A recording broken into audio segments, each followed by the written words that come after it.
I'm David Hicks. For the last 19 years, I've been Chief Executive of the book trade charity, also known as BTBS. It all started in 1837. A group of book trade people with social conscience decided that something needed to be done for poor assistant booksellers, and they set up the charity. A few years later, set up the retreat. Today, the book trade charity represents an integral part of the book trade. We now help more women, younger people, single parents, people with disabilities, long-term illness, all the sort of things that have been part of the cultural change over the years. The how we give help and support has changed over the years. The why is still the same: to improve the quality of life of book trade colleagues in need. The book trade charity is a small charity, and we pride ourselves on being able to respond quickly. I have visited beneficiaries who were unable to offer me a cup of tea because they had no milk, because their fridge was out of action. A simple matter for us just to provide a new fridge for somebody. Listen to the stories that we're telling, situations where the charity has really made a difference to people's lives. Okay, let me introduce myself and tell you a little bit about myself in terms of the book trade. My name is Stephen Williams. I used to work for W.H. Smith, where I was a senior manager looking after the W.H. Smith supply chain. I first got in contact with the book trade charity around about 2006. I recently retired, having been diagnosed with Parkinson's disease in 2002. In terms of before then, I'd never really heard of the book trade charity. I didn't even know they existed, even though I'd worked within the book trade at the time. So I was quite surprised to realise there actually was a charity that represented people who had worked in the industry. Since being diagnosed with cancer 2 years ago, the book trade charity have not only continued to help me, but they've responded in a way that really I can't find the words to express, in that they've stepped up a gear, they've stood by me all the way, and any time I've needed help or support, they've been there. You know, they've been exceptional. If anybody out there is thinking about whether this charity is worth contributing towards, I would say to you that they are a fantastic organisation, and I would say to anybody that none of us know what's around the corner, none of us knows what lies ahead of us.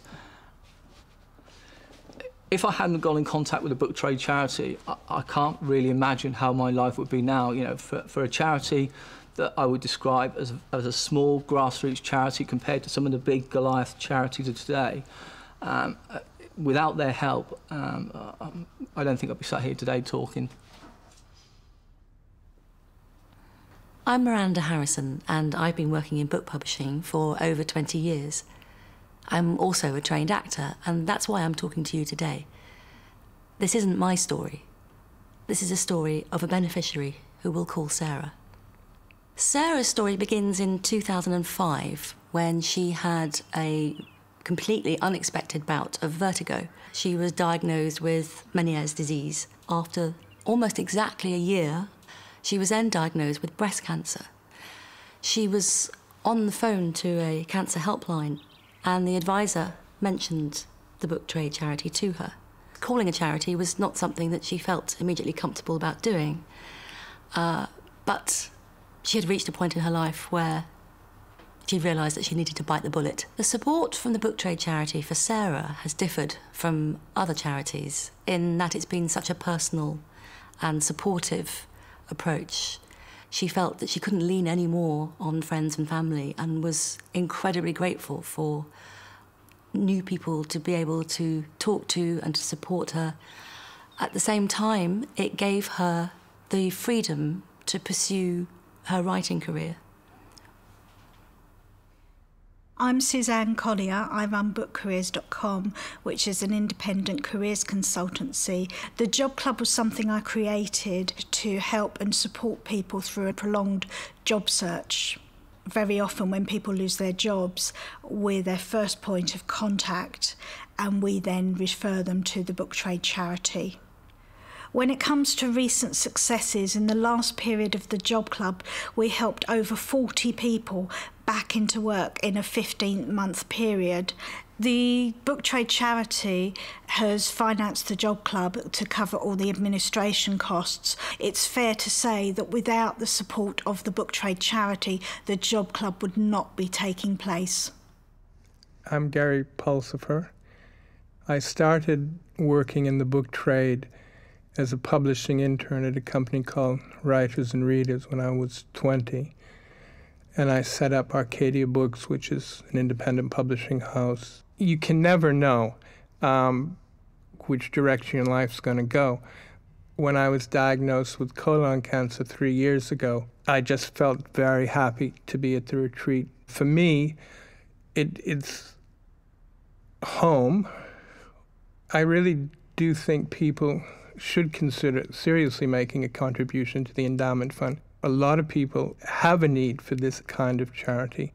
I've been given a helping hand, so where I can, in the small way I can, I've tried to give something back. My name is Carol Blake. I'm a literary agent, so I've spent years asking people for money. I've been on the board of BTBS, the book trade charity, for many years. First as an ordinary board member, I've been on the grants committee, I've been chairman, and now I'm president. We're very proud of the fact that we have 175 years of history at BTBS. But what matters to us is this year and next year and the year after. It's people's future that we're trying to secure. 175 years of history will mean nothing if we can't secure people's future for next year and the year after. We have a very small number of people we can call on for help. Because we only help people in the book trade, we can only assume that we can get help from people in the book trade. We are the first port of call and the only port of call for people who've worked in the trade who need some help. We have a grants budget of about £100,000, which we give away each year. A relatively small amount of money would make a phenomenal difference to our budgets and to the people that we help.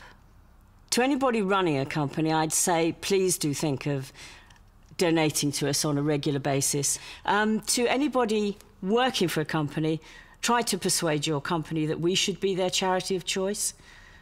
It makes a big difference to us.